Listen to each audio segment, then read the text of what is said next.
You've got Moss Eyed at the time, and then I'll tell you about that headband and me trying to be defiant. You've got to understand that it's who I am is a really, really, really introverted person who works really, really, really hard at putting myself out there.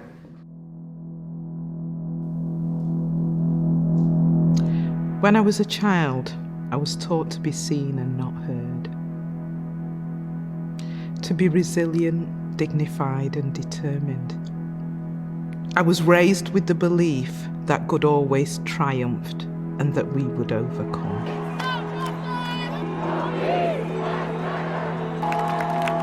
I remember feeling defiant. I fought back the tears and the taunts in the playground. I fought to speak well and open my mind. I remember feeling determined. The liberation of the 60s and 70s meant that I could walk in spaces that my parents couldn't. I didn't walk though, more tiptoed. I could be seen, but people weren't ready for me to be heard. I remember feeling courageous.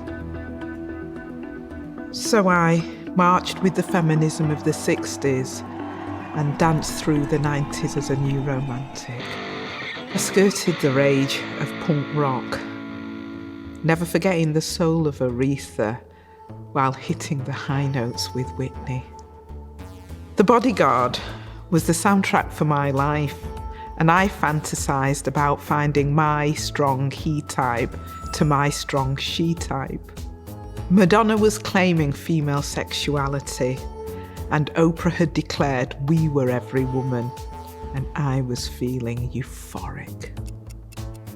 But the passage of time reminded me that romance ticked to the biology of a clock that I had no control over.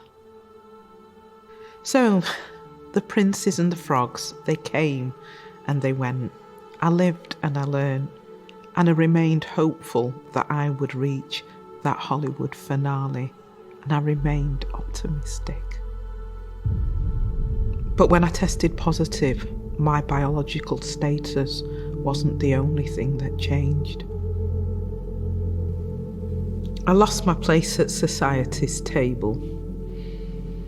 It had always been conditional. I was a bad person. I hadn't learned at school. I hadn't understood the rules. I hadn't got it right. So God was punishing me for leaving the church, and society was punishing me for leaving my perch. I looked to the heavens for answers, but I remember feeling silenced. So by the 1990s, stigma and discrimination loomed large.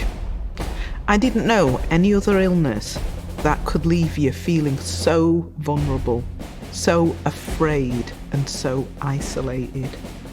I remember hearing the things they said about people who had AIDS, how they got it, the slurs. I remember the shame. So when my son turned to me in the supermarket car park and asked me, "Mum, have you got HIV?" I understood his question, and I was ready with my answer. "Son, don't worry about me. I'm doing just fine. I'll always be there to look after you." And just like that, something shifted inside of me, something inside so strong, and I felt resilient. HIV has changed, and so have I. My story isn't over, and now I share it with others. I remind them that we are deserving of life and we're deserving of love. We cry, we defy, we love, and we support. We're still in the shadows. We're beginning to be heard, but we're not yet seen. But I'm determined to change that. Together we will overcome. And I'm really hopeful.